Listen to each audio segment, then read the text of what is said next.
As winter creeps into spring, it's not uncommon for us to gather indoors in sunny spaces and soak up the sunbeams where we can. Welcome back to Twilla and Jillian.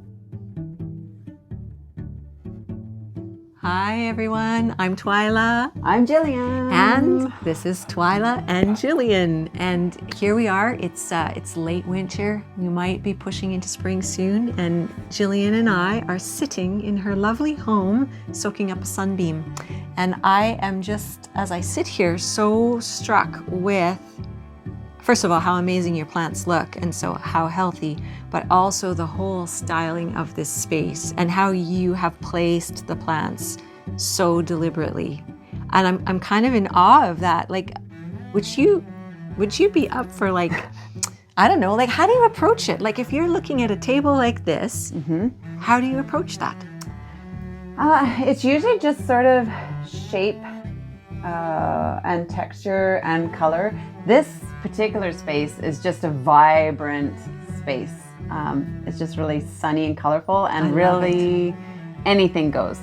So I just sort of like, there's more curated space where all the pots are green or all the pots are white and staggered in shape and form. This one is truly just an anything goes in this particular stairwell. And I think it's just my collection of all the things I love. Like, this is my granny's sewing table, and we sat here for many hours while she created my dance costumes. It's a little bit hodgepodgey and just fun. So I think it's just varying the heights. To me, it feels everything is so tasteful, and spaced beautifully. And it feels like it's been here forever. You know what I mean? Like, it almost has a vibe of like being in Europe in an old place or something like that. Maybe it's the stained glass behind me, I'm not sure. But when you, can you think back to when there was not anything here?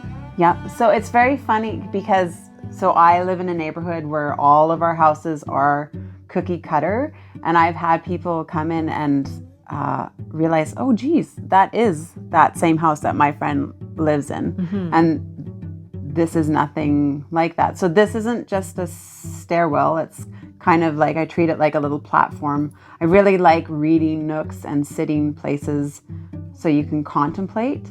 And I've always just liked collaging a lot of stuff into small areas. So I think my aesthetic is kind of that old English, sort of British. Yeah. Neoclassical. Yeah, neoclassical. Something like that. And the space changes. So like in my downstairs space where everything is lower lit, I have painted it darker, which is the opposite of what you're supposed to do. But it just creates, I think, sort of a warm space. And the plants there are, they're ferns and they're Norfolk pines and anything that can take that sort of a darker, low lit.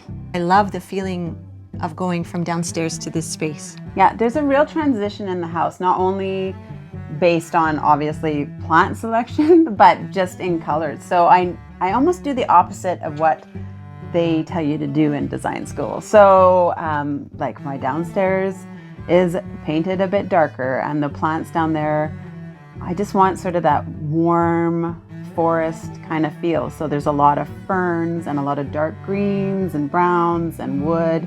And then as we move up and the sunshine and the sunbeams become bright, the colors become a little bit brighter here, and the plants really reflect that. And I think, creating compositions is just about really paying attention to the shapes and the heights. So, you're not going to put a high plant in front of a shorter plant. So it's really actually just all about playing. Yeah, and I've I think heard you say that before. each time I clean, so Sundays are I call it following the sunbeams. Yeah. And I start down in the north in the porch, and I clean my way through that sunbeam, and I work my way through the east windows, and then I make my way into this space, which is really joyful by noon. And I think almost every weekend the compositions change. Oh my gosh. Yeah. it's really, really great. And then when you, can you recall like when you moved in or you just first started putting this space together, what was the, like when you talk about a garden, they always say start in one corner, just start there and then the rest will follow. So was there a spot in this space that was like that was the starting space? I would say we purchased this house because of this stairwell. And when I saw it, I saw the bench. And I actually looked back at sort of the Spanish and Mexican architecture and how they painted all of the walls in either that blue, the orange, the yellow.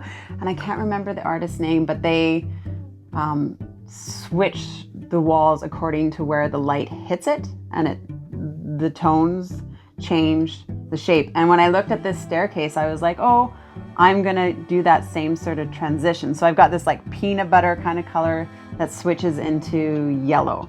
So treating that staircase as more of a sculpture than just a place of a transition into upstairs and downstairs. Yeah. So I think this was definitely where it all began. And I feel like these homes I feel like they're attempting to be cottage. Yeah. Right? So just getting to play with that cottage, farmhouse, French country, British, anything goes. Yeah. Anything goes. It's fun.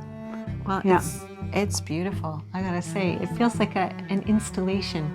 Well, and I don't sew or anything either. So like you just get creative, right? You make a lot of things up. So if the curtains are table runners, and why not blue, pink, yellow, any kind of textile. That's great. Because with all that color, then those are colors you can pick up on with other things. Yep. Yeah. Yeah.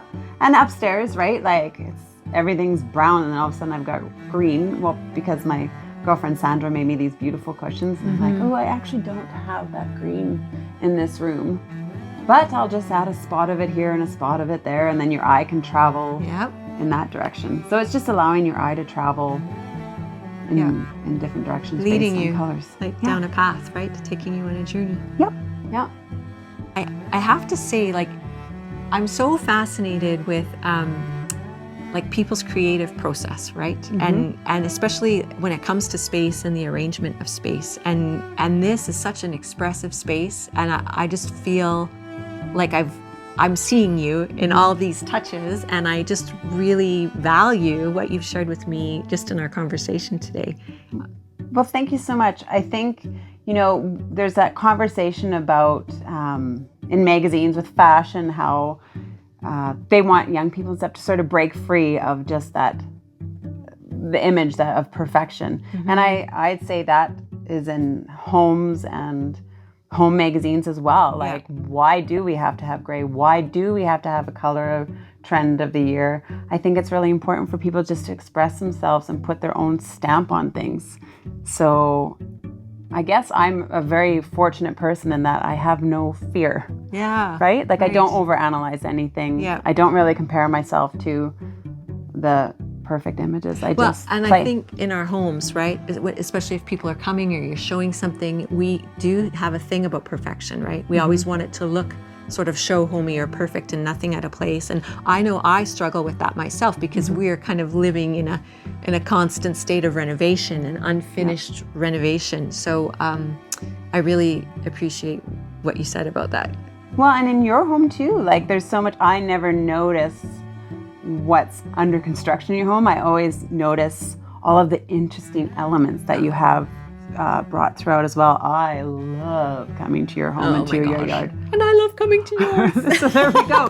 We'll just keep inspiring each other. Yes. Let's just keep going. We'll keep visiting each other. Yep. Keep getting together. We'll Yep. keep making Twilla and Jillian's. Yes. And so I just want to thank you today for the stories and the conversation, and it's just really brightens this whole like late winter thing. And yes.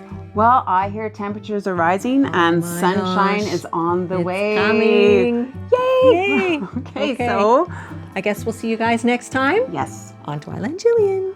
See you. Bye-bye.